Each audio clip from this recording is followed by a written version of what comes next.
Hey guys, and welcome back to my channel. My name is Mandomi Makubela, your woman in skincare. If you are new to this channel and if you are a returning subscriber, welcome.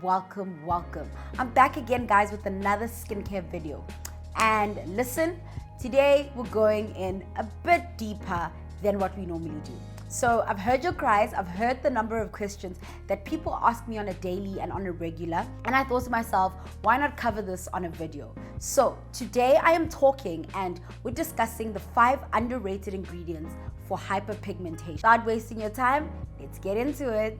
Now, it's very important to note that there are various things that lead to hyperpigmentation, the scarring, and just general unpleasant dark marks on your skin. Now, it's very key to note and really just, give your skin the time of day by analyzing the different phases, the different cycles that it goes through, the type of products that you're using, but also obviously considering things such as environmental stresses that are obviously a huge role when it comes to the behavior of our skin. So one of the 3 things that actually sometimes do lead to scarring or hyperpigmentation is inflammation on the skin, dehydrated, but also sunburn. Most of the time, people who have hyperpigmentation are normally considered people who have oily skin, right?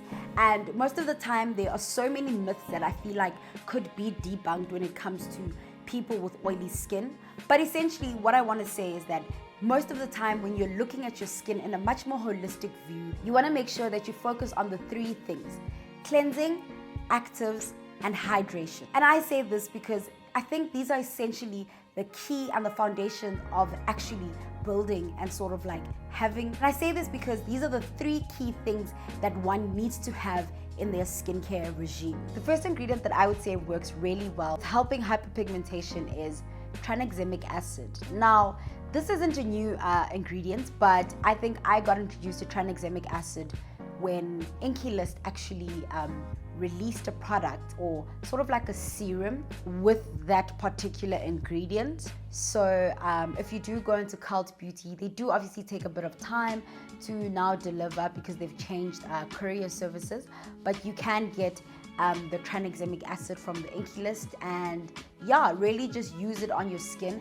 I think it's also just a much more gentler option as opposed to hydroquinone, which is also known to treat hyperpigmentation. However, it is obviously a bit more high in percentage, meaning that it can sometimes irritate or either sensitize your skin, whereas tranexamic acid is a much more gentler option, yet still penetrating deeper into the skin and helping with the brightening of your marks. Now, this product actually works as a depigmenting agent, which will really just help with sort of getting and absorbing into your skin, but also at the same time breaking down the overproduction of melanin in your skin. So for those who don't know what melanin really is what gives our skin color. Now, one of the reasons why we always advise that wearing sunscreen should be the most important step in your skincare routine is because that's also essentially what leads to hyperpigmentation or sunspots, right? So because you have, let's say for example, scarring that is already taking place on your skin, going out into the sun only makes it darker because essentially you get sunburn, and that is essentially what actually causes the dark spots to actually get darker and darker. Now, the reason why I also say that dehydrated skin can also cause hyperpigmentation is because remember, melanin also works as a way of protecting our skin from essentially getting burnt. Dehydration of your skin then means that your skin tries to produce more than what it should be, which basically then leads your skin to producing more melanin, which obviously also makes it dehydrated, but at the same time leaves sunspots. Now, I know that sometimes, hyperpigmentation can really form itself on our skins in various ways. One of the products that I've absolutely loved is the vitamin C booster serum, guys.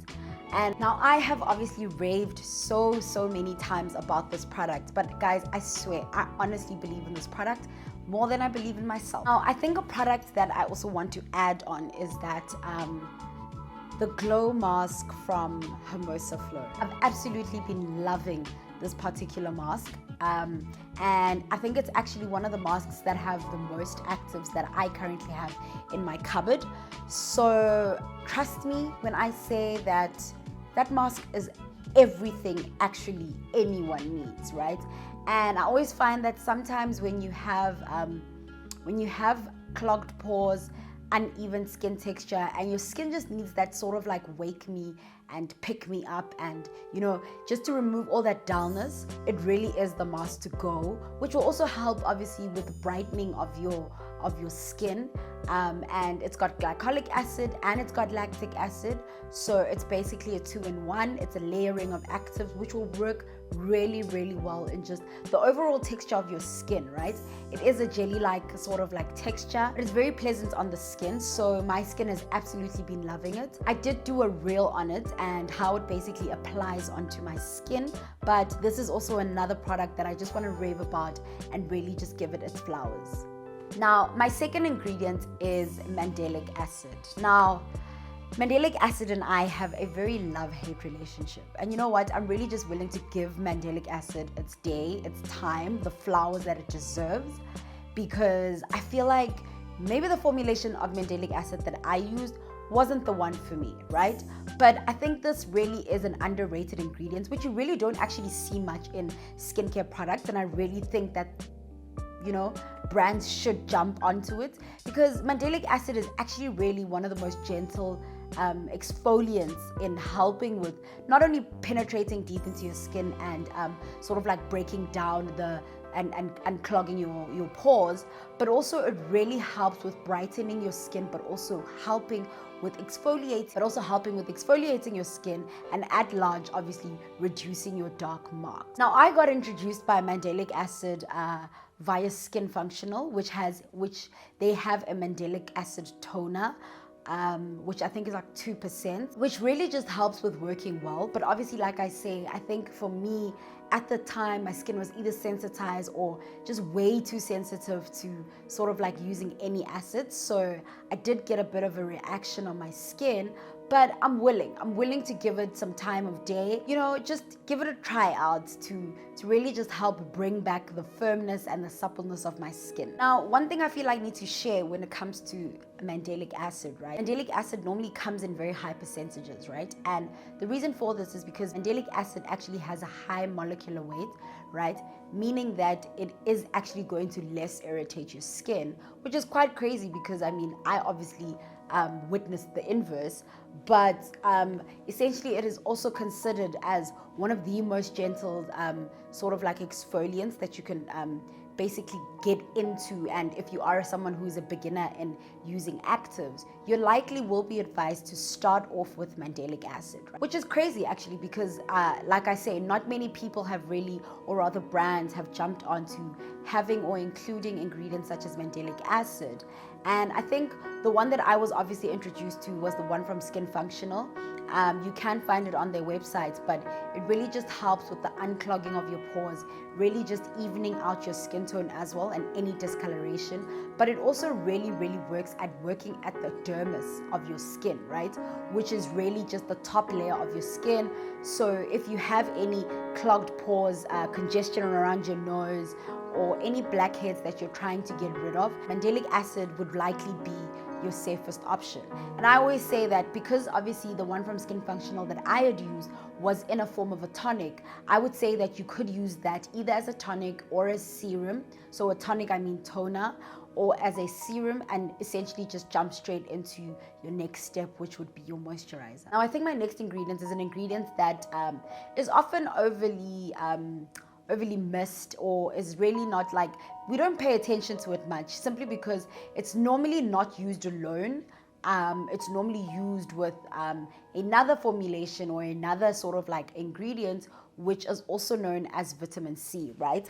Now, this particular ingredient that I'm talking about is alpha-arbutin or arbutin, right? Now, alpha-arbutin and vitamin C basically normally work well and work hand in hand together. And this is simply because alpha-arbutin is actually a derivative of vitamin C, but also a much more stable sort of formulation or ingredient. So what you find is that alpha-arbutin is normally formulated with obviously our famous vitamin C, right?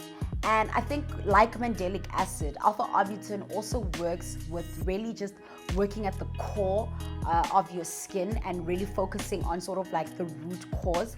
And it also does work obviously on the outer layer of your skin to really just help with brightening that hyperpigmentation, which is essentially in the core of our skin, but is also obviously showing at the surface level of our skin. Now, my next ingredient is panthenol.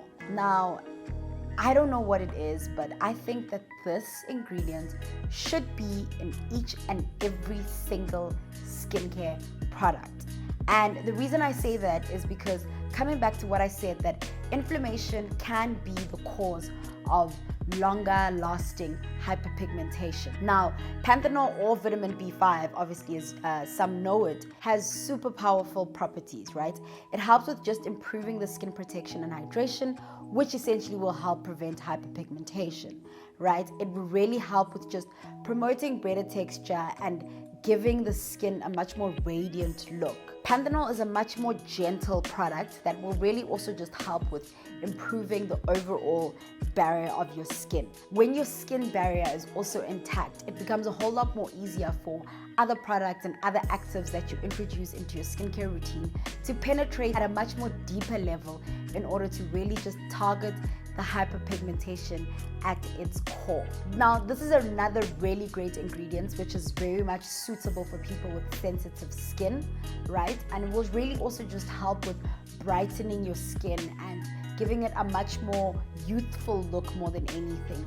But also at the same time, it's a multi-fixer. It's got many things that it does, other than hyperpigmentation being one of them, but it also just helps with the evening out of your skin. It also does penetrate deeper into the skin, but also meaning that it can also kill bacteria that is on your skin, which can cause acne. Azelaic acid also just helps with rosacea or any sort of like inflammation or redness that you could possibly be prone to on your skin. So it is, say, a multi-fixer.